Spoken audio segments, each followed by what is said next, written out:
আচ্ছা ভাই, ইসমাইল বলতেছে ভাতিজা হাসনাত আব্দুল্লাহর জন্য দোয়া করেন। আমি ওর জন্য যা বলে দিচ্ছি ওটা কি কম? কথা বলে না। আকলমন্দ কে লিয়ে ইশারা কাফি, ঠিক কিনা? হাসনাত আমার কাছে গিয়েছিল গত বছর, অনেক সময় দিয়েছে। আজকে হয়তোবা সে ব্যস্ততা আসে নাই। দেখা যাক, আপনাদের সন্তান তো এগিয়ে আছে, আল্লাহ তারে সুযোগ করে দিক। এবং এতটুকু আশা করা যায় সে দায়িত্ব পেলে দুর্নীতি করবে না ইনশাআল্লাহ। একেবারে কোম্পানিগঞ্জ থেকে কংসনগর। আমি মনে হয় আফ্রিকা মহাদেশে এরকম পথঘাট নাই, আমার মনে হয় না। আফ্রিকা মহাদেশে পথঘাট নেই। এই এলাকায় কি কোনো বাপমা নাই? আপনাদের চেয়ারম্যান, মেম্বার, পৌর পিতা এরা না নাই? যে অফিসাররা দায়িত্ব নিছে, চোরগুলো শুধু চুরি করে খাচ্ছে, সড়কের কাজ করে না।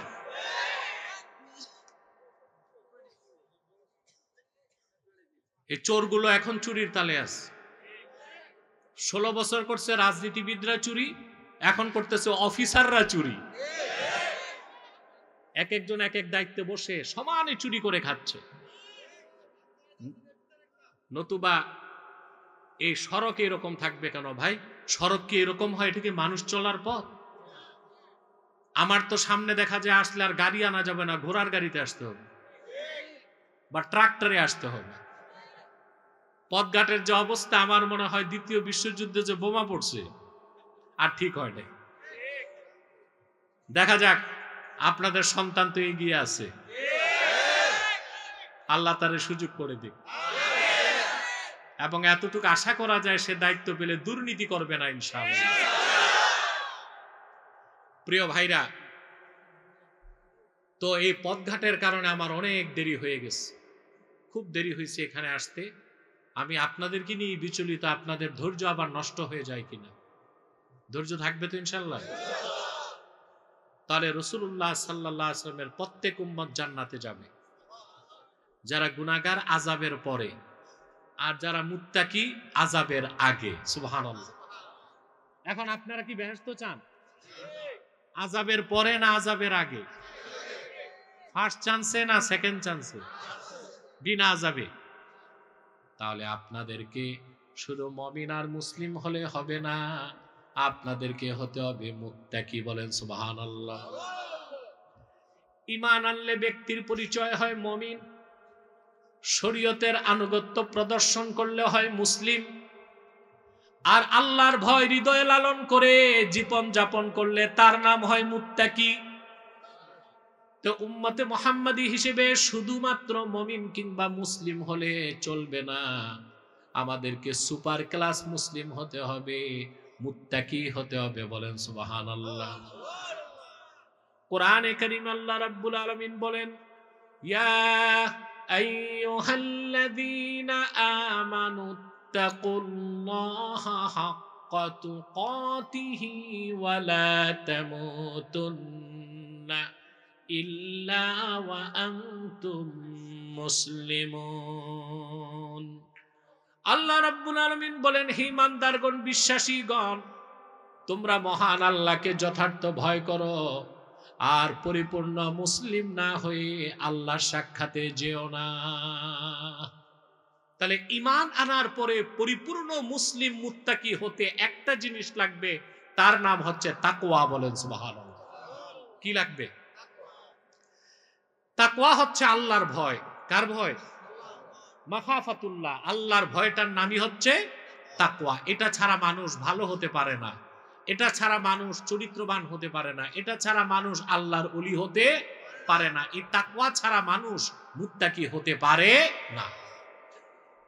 কোরআনে কারীমে আল্লাহ রাব্বুল আলামিন বলেন, আলা ইন্না আউলিয়া আল্লাহি লা খাউফুন আলাইহিম ওয়া লা হুম ইয়াহজানুন। সাবধান, জেনে রেখো, নিশ্চয়ই যারা আল্লাহর ওলি তাদের কোনো ভয় নাই, তাদের কোনো চিন্তা নাই। আল্লাহর ওলি মানে মুত্তাকিগণ, তাদের কোনো ভয় নাই, চিন্তা নাই। সুবহানাল্লাহ বলবেন। মুমিন ভয় পায়? আল্লাহ ছাড়া কাউকে? মুমিন মৃত্যুকে ভয় পায়, ক্ষুধা কষ্টকে ভয় পায়, কথা বলে না, সম্মানহানিকে ভয় পায়, নিন্দুকের নিন্দা, হিংসুকের হিংসা, অত্যাচারের অত্যাচার, কি বুলেট, কি বোমা, কি জেল, কি ফাঁসি, আল্লাহ ছাড়া কাউকে কোনো কিছুকে মুমিন ভয় পায় না, বলেন সুবহানাল্লাহ। আপনাদেরকে একটা ঘটনা শোনাচ্ছি। 2001 সালের আমেরিকার টুইন টাওয়ারকে ধ্বংস করা হয়েছে, শুনেছেন? কথা বল। 2001 সালে 9/11, ঠিক না? নভেম্বরের 9 তারিখ ছিল 2001 সাল। টুইন টাওয়ার যখন ধ্বংস হয়ে গেল, কোনো বোমা দিয়ে ধ্বংস করা হয় নাই। যা ধ্বংস করছে, প্লেনের মধ্যে বসেছিল, প্লেন নিয়ে ঢুকে গেছে।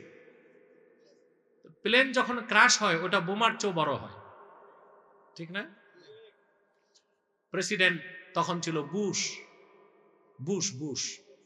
এই কুত্তাটা, সে জুনিয়র বুশ ছিল, সিনিয়র বুশ না, জুনিয়র বুশ। সে নিউ ইয়র্ক থেকে কোথাও যাচ্ছিল। পাইলট এসে তাকে বলল, স্যার, আমেরিকা আন্ডার অ্যাটাক, আমেরিকায় আক্রমণ হয়ে গেছে। বুশ তখন পাইলটকে ডেকে বলল, প্লেন কত উপরে আছে? বলে 16,000 ফুট। বলে আরো উপরে উঠাও। আরো উপরে উঠেছে। বললো এখন কত আছে? বলে 26,000 ফুট। বলে আরো উপরে উঠাও। প্লেন আরো উপরে উঠাইছে। কত আছে? 33,000 ফুট। বলে আরো উপরে উঠাও। স্যার, 40,000 ফুট উঠাইছি, আর উঠতে পারবে না, প্লেন ক্রাশ হবে। চিন্তা করেন কি ভয়, কত ভয়, যে প্লেন 40,000 ফুট উপরে উঠাইছে, আর যে মুসলিম বীর সেনানীরা প্লেনে বসে প্লেন ক্রাশ করে টুইন টাওয়ারকে ধ্বংস করে দিছে, ওরা ভয় তো পাবে, দূরে থাক, মৃত্যুর দিকে দৌড়ায় গেছে। মুমিন আসলে আল্লাহ ছাড়া কাউকে ভয়, সুবহানাল্লাহ। কিরকম মুমিন? লেবাসের মুমিন, মুত্তাকি। মুত্তাকি কারা? আল্লাহর ওলি কারা? আল্লাহ পরের আয়াতে বলে দিয়েছেন, আল্লাযীনা আমানু ওয়া কানু ইয়াত্তাকুন, যারা ঈমান এনেছে আর অন্তর থেকে আল্লাহকে ভয় করেছে, তারা প্রত্যেকেই আল্লাহর ওলি হয়ে গেছে, সুবহানাল্লাহ। তাহলে আমাদেরকে মুত্তাকি হতে হলে, ফার্স্ট চান্সে আল্লাহর জান্নাত পেতে হলে তাকওয়া লাগবে। কি লাগবে? কোরআনে কারিমে আল্লাহ রাব্বুল আলামিন নামাজ পড়ার কথা বলেছেন 82 বার, কিন্তু আল্লাহ তাআলা আল্লাহকে ভয় করার কথা বলেছেন 240 বার। কতবার? কারণ আল্লাহর ভয় যার অন্তরে নাই, ওর নামাজ তো নামাজ হবে না, এটা হবে দেখানো। আল্লাহর ভয় যার অন্তরে নাই, তার দাড়ি, টুপি, জুব্বা, কুর্তা, এগুলো কি দরবেশ না দরবেশ? কথা বলেন। যার অন্তরে আল্লাহর ভয় নাই, ও যদি দাড়ি রাখে, টুপি লাগায়, জুব্বা পরে, কুর্তা পরে, তসবিহ জপে, বোঝা গেছে এটা দরবেশ না, এটা হচ্ছে ধরবেশ। বাংলাদেশে কোনটা বেশি? দাড়ি, টুপি, জুব্বা, কুর্তা, তাকওয়া? কথা বলেন। দাড়ি, টুপি, জুব্বা, কুর্তা তাকওয়া নয়, এটা লেবাসুত তাকওয়া, এটা তাকওয়ার লেবাস। তাকওয়া কোথায় থাকে? সুনান তিরমিজির হাদিস, আল্লাহর হাবিব সাহাবায়ে কেরামকে বলেছেন, আত-তাকওয়া হাহুনা, আত-তাকওয়া হাহুনা, আত-তাকওয়া হাহুনা। তাকওয়া এখানে, তাকওয়া এখানে, তাকওয়া এখানে।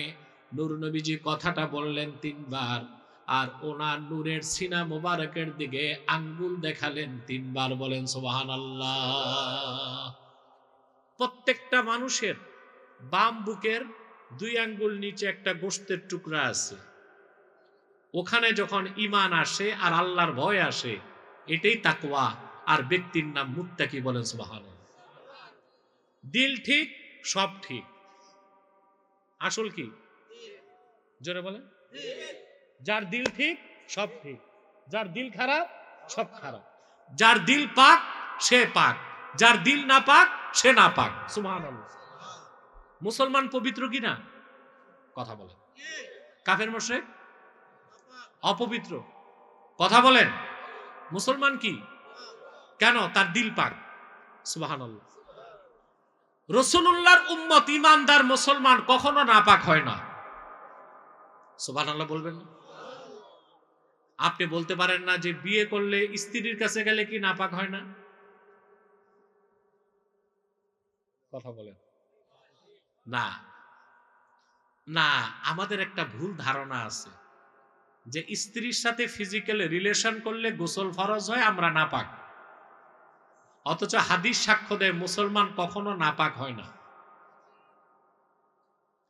গোসল ফরজ হওয়ার মানে এই নয় যে আপনি নাপাক হইছেন। কথা বলে, স্ত্রীর কাছে গেলে গোসল ফরজ হয়, এই ব্যক্তিকে বলা হয় জুনুব। কি বলা হয়? না নাজাস বলা হয়। কথা বলেন। নাজাস অর্থ নাপাক। জুনুব মানে এমন ব্যক্তি যার উপর গোসল ফরজ। সুবহানাল্লাহ। মুসলমান কখনো নাপাক, গোসল ফরজ হয়। কি হয়? গোসল ফরজ হয়। আপনাদের আরেকটা মাসালা বলে দিই, শীতকালে দরকার আছে, বলবো? প্রচন্ড শীত, মাঘ মাস, বরফের মতো ঠান্ডা পানি। তো দেখা যায় স্ত্রীর কাছে যাওয়ার পর রাত 12টা বাজে পুকুরে গোসল করতে গেছে। এই কষ্ট করার দরকারটা কি তোমার? তুমি চুপচাপ অজু করে ঘুমায় থাকো। গোসল ফরজ কখন? ইদা জাআ ওয়াক্তুল ফাজরে, ফজর নামাজের টাইম আসলে গোসল ফরজ। এর আগে গোসল ফরজ? আপনারা কষ্ট করে যদি মাঘ মাসে একদিন পুকুরে গোসল করেন, পুরা শীতকাল আর বিবির কাছে কেউ যাবে? কথা বলেন। ভয় পাবে না? ভয় পাবে কি না? শরীয়তের বিধানগুলো খুব সহজ, না বুঝার কারণে আমরা কঠিন করে ফেলি। ঠিক কিনা? তো গোসল ফরজ কখন? ফজরের ওয়াক্ত আসলে গোসল কি? এর আগে ধুয়ে টুয়ে অজু করে চুপচাপ ঘুমায় থাকবেন। এত কষ্ট করার দরকার নাই। মুসলমান কখনো নাপাক। জোরে আল্লাহর হাবিব ইরশাদ করেছেন, বুখারীর হাদিস, সুবহানাল্লাহ ইন্নাল মুমিনা লা ইয়ানজুস, সকল পবিত্রতা আল্লাহর জন্য, নিশ্চয় আমার উম্মতের মুমিন মুসলমান কখনো নাপাক হয় না। সুবহানাল্লাহ বলেন। যতক্ষণ তার অন্তর পবিত্র থাকবে সে পবিত্র। যখন তার অন্তরে শিরক কুফর ঢুকবে, অন্তর নাপাক হয়ে যাবে, মানুষটাও নাপাক হয়ে যাবে। বলেন নাউজুবিল্লাহ। এখন তাকওয়া থাকে কই? দাড়ি টুপি জুব্বায় না অন্তরে? এই অন্তর হচ্ছে 4 প্রকার। কয় প্রকার বলবো? কথা বলে না। এখন মুত্তাকির কল্প কোনটা তা তো চিনতে হবে, নতুবা মুত্তাকি হতে পারবেন আপনারা? কথা বলেন। কষ্ট হচ্ছে তো কথা বলছেন না কেন? কথা আমার বোঝা যাচ্ছে স্পষ্ট? তা আমার সাথে রিলেশন রাখবেন, নতুবা আমি কথা বলতে পারবো না, রাত বেশি হয়ে গেছে। একটু মনোযোগ দেন। অন্তর কয় প্রকার? আমি একটা প্রশ্ন করব একটু পরে, আপনার কোন প্রকার, কারণ আপনি নিজেরটার খবর রাখেন। প্রথম প্রকার অন্তরের নাম কলবুন আজরাত, পবিত্র হৃদয়। ইয়াতালাউ ফীহি নূরুল ঈমান, ঈমানদার ব্যক্তির অন্তর হচ্ছে হীরকখণ্ডের মতো পবিত্র, সেখানে সর্বাবস্থায় ঈমানের নূর জ্বলজ্বল করতে থাকে। দ্বিতীয় প্রকার অন্তর হচ্ছে কলবুন মারবুতুম বিল গিলাফ ফাহুয়া কলবুল কাফের। দ্বিতীয় প্রকার অন্তর কাফেরের অন্তর, যেটা পর্দা দিয়ে ঢাকা। পর্দা দিয়ে হেদায়েতের নূর কখনো ঢুকে না, আর ভিতরের অন্ধকার কখনো বের। আল্লাহ পাক বলেছেন, ইন্না জাআলনা আলা কুলুবিহিম আকিন্নাতান আইয়াফকাহুহু ওয়া ফি আযানিহিম ওয়াকরা ওয়া ইন তাদউহুম ইলাল হুদা ফালান ইয়াহতাদু ইযান আবাদা। আল্লাহ রাব্বুল আলামিন বলেন, প্রিয় হাবিব মুহাম্মদ সাল্লাল্লাহু আলাইহি ওয়াসাল্লাম, কাফেরদের অন্তরগুলোতে আমি আল্লাহ পর্দা দিয়ে ঢেকে দিয়েছি, তাদের কানগুলোতে ছিপি এঁটে দিয়েছি, আপনি যতই তাদের হেদায়েতের পথে ডাকেন তারা কোনোদিন হেদায়েত পাবে না। কথা বলেন। রাসূলুল্লাহ সাল্লাল্লাহু আলাইহি সাল্লাম ১৫০০ বছর আগে দ্বীনের দাওয়াত দিলেন। মক্কার ২৫ জন কাফের কুরাইশ মুসলমান হয় নাই, আবু জাহেল সহ। কারণ আল্লাহ তাদের ব্যাপারে বলেছেন খাতামাল্লাহু আলা কুলুবিহিম, আল্লাহ তাদের অন্তরসমূহে সিল মেরে দিয়েছেন। এই জন্য ২৫ জনের একজনও মুসলমান হইতে পারে না। এখনো যাদের অন্তর আল্লাহ তাআলা পর্দা দিয়ে ঢেকে রাখবেন, কোরআনের হেদায়েত কখনো তাদের অন্তরে ঢুকতে পারবে না। অন্তর কয় প্রকার? দ্বিতীয় প্রকার হচ্ছে কাফেরের অন্তর, যেখানে কোনোদিন হেদায়েত ঢুকবে না। তৃতীয় প্রকার হচ্ছে কলবুম মানকুস ফাহুয়া কলবুল মুনাফিক, মুনাফিকের অন্তর। এটা সত্যকে চিনতে পেরেছে কিন্তু সত্যকে গ্রহণ করে নাই। মুনাফিক আছে আপনাদের দেশে? মুনাফিককে আম্মাল মুনাফিক ফাহুয়াল্লাযী আবতানাল কুফরা ওয়া আযহারাল ইসলাম, যে দেখায় নিজে মুসলিম কিন্তু অন্তরের ভিতরে কি কুফরি, অন্তরের ভিতরে কুফরি, প্রকাশ্যে দেখায় কি আমি মুসলিম। এইরকম মুনাফিক দেশে আছে না? না আছে, আছে, আছে। এগুলো বিভিন্ন দলের মধ্যে ঢুকে আছে, আর দলগুলোকে এরাই বেকায়দায় ফেলতেছে।